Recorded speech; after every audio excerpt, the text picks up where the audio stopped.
Hey guys, just got back from the Manhattan Life Advisory Council, and I wanted to make just kind of a quick video um, that updated you as to what I found out at the Advisory Council. Um, some of it, just very kind of exciting information about what is on the horizon for growth with Manhattan Life. Um, a lot of it was involving meeting their team all the way down to mid-level management of each department. A lot of these people are people who we have communicated with um, via email or on the phone for a long time, and we finally got to put a face with the name. Um, sitting down with David Harris, Todd Hayden, the Chief Marketing Officer, sitting down with Dan George, the President, and several of the other leadership team, and getting to hear, their history there and their outlook on the company's future was just very, very insightful, and an exciting time for us, because it gave us some light at the end of the tunnel for what is to come, and very, very encouraging um, session for the future of Manhattan Life in our portfolio as well as a lot of the brokers that we support. So, a couple of cool things that I wanted to talk about was first thing was some of the first that Manhattan Life had, because a lot of people don't know the history of the company, and I think it's interesting. Um, Manhattan Life has been around since 1850, and it was originally started by a few well-to-do families, one of which was the Steinway family, who, this is from Steinway Pianos, all of that. So, somebody blowing my phone up here. And the After they started, they had some really cool things that they were the first ones to do. One of the first was they built the first skyscraper in New York, and they were the world's tallest building for a few years. It was only 18 floors at the time, but at that time it was the world's tallest building for a little while. They were the first company to write a life insurance policy on a female in America. So that's pretty interesting. I think the first company to ever write a policy on a female is very unique, and I think it's something that they should talk about more.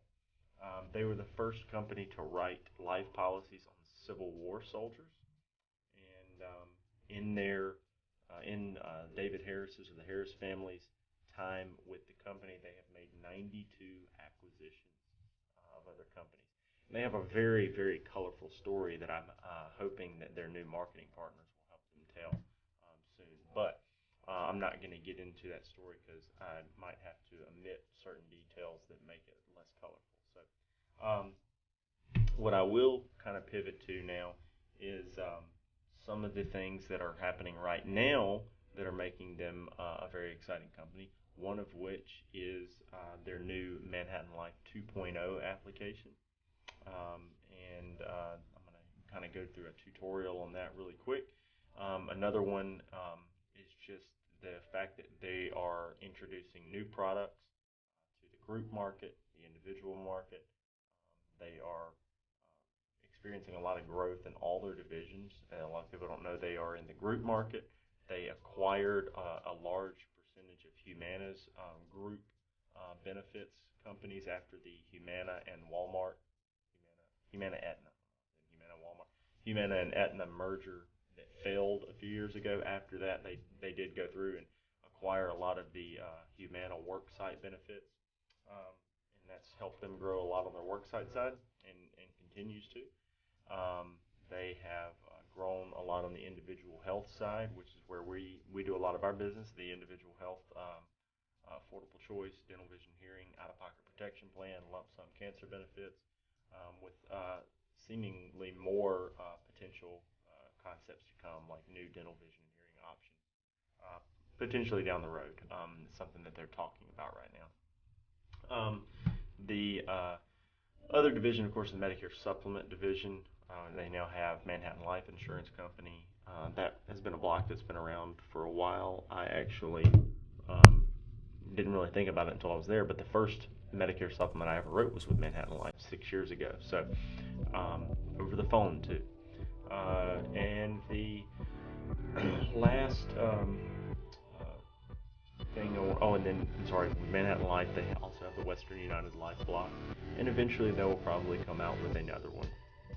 I'm not sure if they're going to buy a new charter for that or what, but they're also going through a huge branding evaluation right now where they're trying to organize themselves in a way that hopefully can continue to project them to more of a household brand over time, which takes a long time. I mean, most of the household brands that are out there have been around for a long time, and they've been dumping money into that brand for a long time.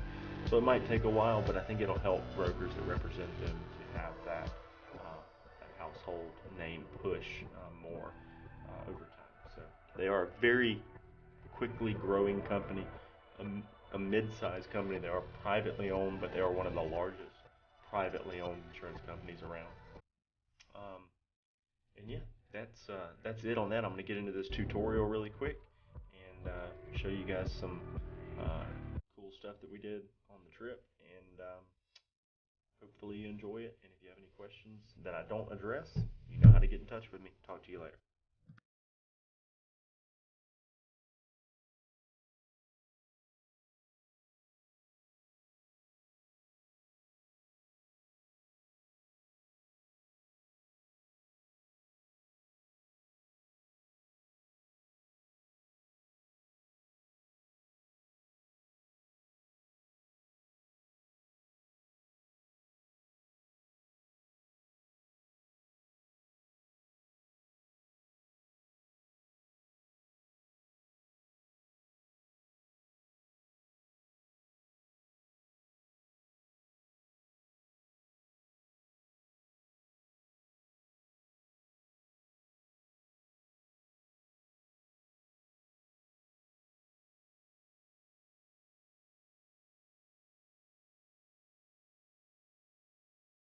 Okay, guys, the main takeaway from this meeting was going through Manhattan Life Direct 2.0 electronic application and what it means for brokers' abilities to stack products the way you can with Aetna and Cigna.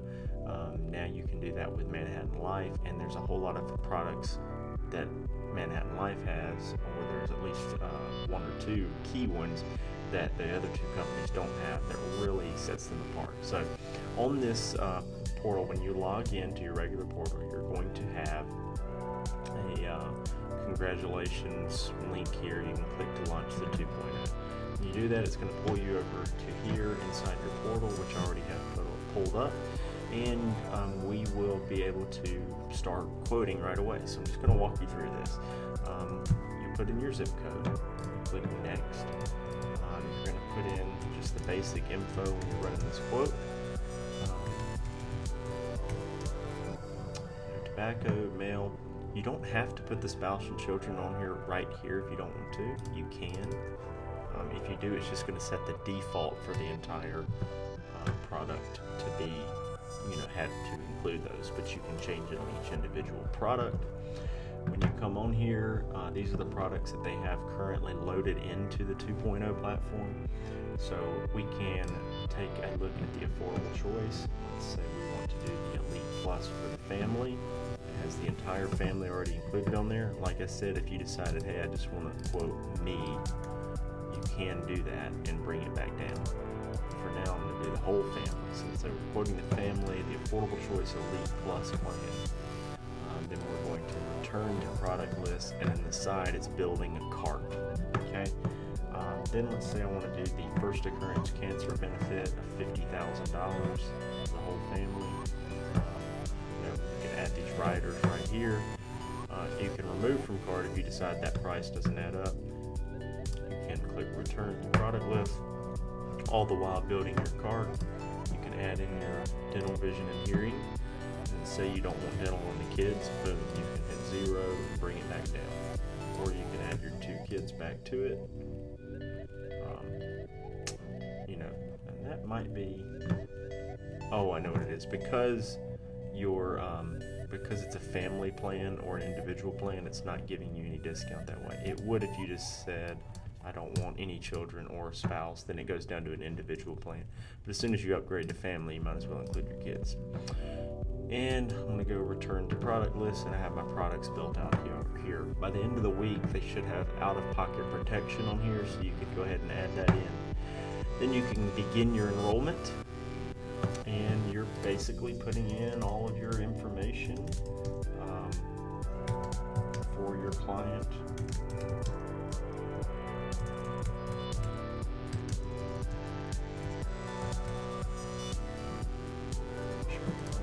Mail.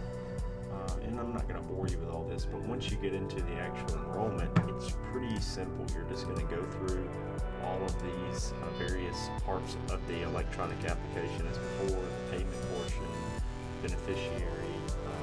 You can just check the state of the primary insured, since really the only beneficiary portion would be like your critical illness concepts. You're going to go down to your authorization and signature, which we still have the same concept as before. Now when you get to this little part here, it's going to have a button where it says I, Justin Brock, do not certify. So some people are worried about checking that because it's saying you do not certify, but when you check it, it turns to green and says certify. And you're saying yes, I have done all of this. And then you can add agent splits here.